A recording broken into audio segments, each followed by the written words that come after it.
Hey YouTube, it's Lisa. Welcome back to my channel. Today I have a quick unboxing video.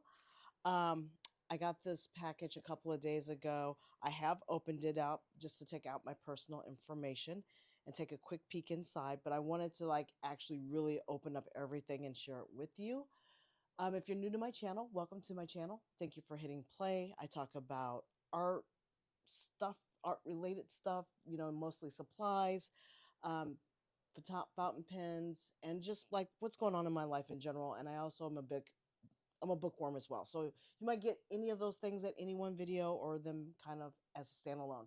Today's a standalone art related video, and this is an art supply. As soon as I turn this over, you'll see what it is.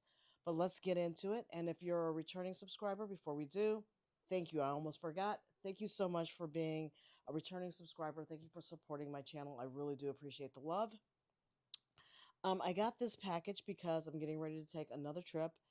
And when I was putting together my art kit for my travels, I got everything I wanted except for one item into this bag. And so this is the one item that's still missing. So I'm going to go ahead and flip it over. You'll know exactly what it is as soon as I do.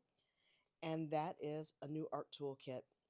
I really do like these palettes. I'm going to actually swatch out some of the the gouache paint that I'm going to put into this one because this one is going to be a dedicated gouache palette.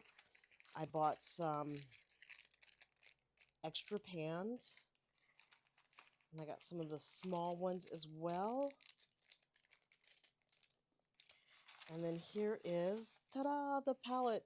Really excited about this. My other palettes that I have from Art Toolkit, I only have one small palette, and that one has watercolor paint in it. And then I've got the two larger size folio palettes. Do I have that one around with me?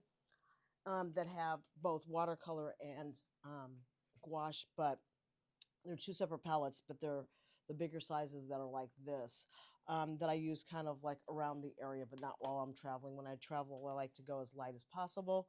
So without further ado, let's just kind of see what they gave me as a preload into this palette. I love the red paper. It's one of my favorite colors. And I'll just put that to the side. And that's what it looks like. Oh, I love the little pocket palette. Oh, and it gave me red paper to go out with the color of my new palette. And it's this lovely red palette. So now I will be able to, let's just go into here. I'll give you a little sneak peek into my travel palette that I'll be taking with me on my trip. I got all my other stuff in here and in here somewhere. Yes, in the back. It's a tight squeeze because I put the cup in there. So this one came preloaded. I bought this one a few years ago. It came preloaded, and this one has all of my watercolor paint, and this white blob that you're seeing here is gouache because I usually use that a lot for my watercolor. So this one is going to be all gouache paint, and that's what it looks like on the inside. This is your mixing area. They gave me a business card for that. So I will put the link to Art Toolkit below. I am not sponsored, but I do like their products a lot. And so I'm going to fill up all these pans with gouache paint. So let's see what we got here. I've got quite a bit of gouache paint, and one of my favorite ones is my Mgrams. So I'm going to load up, all of these with my my gouache paint. Hold on just a second. I think I might have an issue. Okay, so it does turn out that I do have a little bit of an issue. I don't know how this happened, but my Phalacinian green from Mgram has got a hole punctured in it, so it just leaked out in the bag that I had my other ones, but luckily it kind of stayed in that same spot. I'm going to swatch out all the gouache colors that I have, and I'm not going to put this on camera, but I'm going to come back. I've got some sample ones that I got from another, I think I got this from our art kit. And I don't know whose designer gouache this is, but I've got some extra tubes of gouache that I think I got back from years ago that I still have. I don't recognize this brand, so if anybody knows what brand this is, oh, this is Shinhan. I got some Shinhan gouaches, and I don't have many of them. I have these four colors, so it's kind of like primaries, and then I've got some Winsor and Newton gouaches as well that I'm going to kind of put to the side.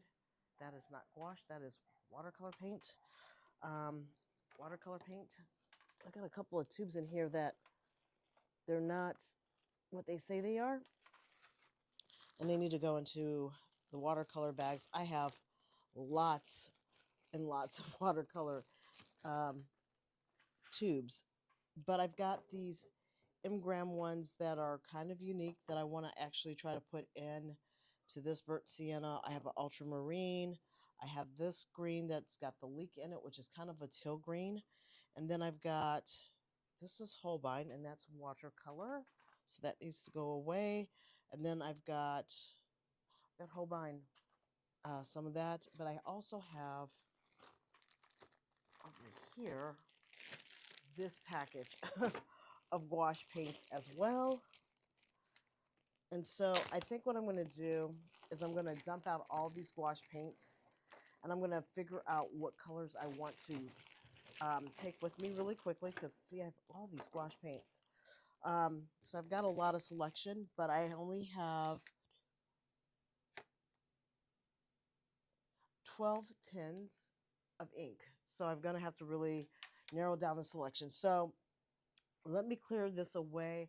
Let me write down all the gouache inks that I have, because I haven't cataloged them all on one sheet before, and then I'll be right back. Okay, before I start swatching, I just wanted to show you the wide array of colors of the rainbow that I have in these gouaches. The neutrals are down here that I'm pushing up forward.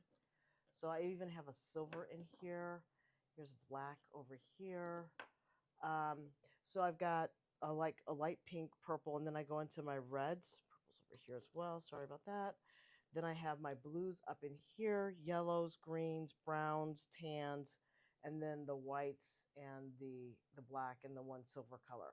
So I'm getting ready to swatch these right now. Hey YouTube, it's Lisa. Welcome back to my channel. Okay, so I ran out of daylight yesterday, so it's the next day. I went ahead and finished swatching the gouache paints that I was considering and making a decision last night. I just kind of plowed ahead. So it's the next day. And let me bring you down into what I ended up gouaching. I had several gouaches, as you saw, to kind of get through. And I had to make a decision off of all of these gouaches.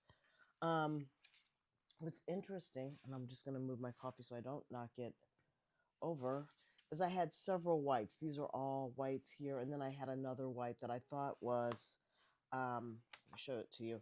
I thought this was a black just because of this band around it, and it wasn't. It was a white.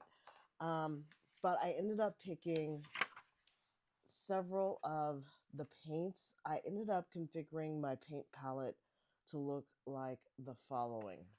So I went with, and I'll just hold this up. I went with Quin Magenta. Sorry about that. I've got sunlight streaming through. I'll put it in the sunlight. I did Quin Magenta. I picked the violet from Talons because I really like that purple. I chose Spectrum Red. Mgram the Alzerian Crimson for my darker red. I did the Talons in the turquoise blue. I really like that one. I did the Winsor and Newton um, primary blue. I also chose Mgram Ultramarine, which looks like, let's see here, Mgram. Looks like this one. I almost went with this one, but it was a little bit too much like that one. I went with Lemon Yellow from Shinhan. I went with Yellow Ochre from Winsor and Newton. I did the Naples Yellow as well from Shinhan. They look similar in color. I almost thought I put the same color in twice. I also did Sap Green from Winsor and Newton. And I decided since it's fall, I stayed away from these brighter kind of turquoisey, not turquoisey, tealish kind of greens. I went with olive green and hooker's green, mostly because of the location, since I'm going to France and Luxembourg on my trip. I figured the colors would be more like that since it might be a little bit cooler than it is here. And then what I had to kind of sacrifice on, because I love all of these colors, I ended up choosing Van Dyke Brown from Winsor and Newton, and then I went with Payne's Gray, and then I did the Shinha Primary White because it matches this white of this paper very well. So I thought it would be a brighter white. So once I was done swatching and deciding on the colors, this is how the final palette turned out. I let it sit out overnight. Had a little bit of bobbles on it, but most of them are dry. I think this one is still looking wet, so I'm not going to put my finger in it. Oh no, it's dry. So that's what the final palette looked like. I've done my swatch card already as well, so I know what all of the cards are. So that will, I'm gonna put packaging tape over this so I can like just kind of keep this versus laminating it with a sheet so I don't waste all the plastic. But that is it. That's all I wanted to show you for the day. Thank you so much for staying to the very end. Sorry I didn't show you the swatches individually. It was a very tedious process filling up those little pans and getting paint everywhere. I had paint all over my hands at the end of the night. So until the next time, take care, stay safe, and have a good rest of the month of October. Enjoy Halloween, and I'll talk to you in November. Bye.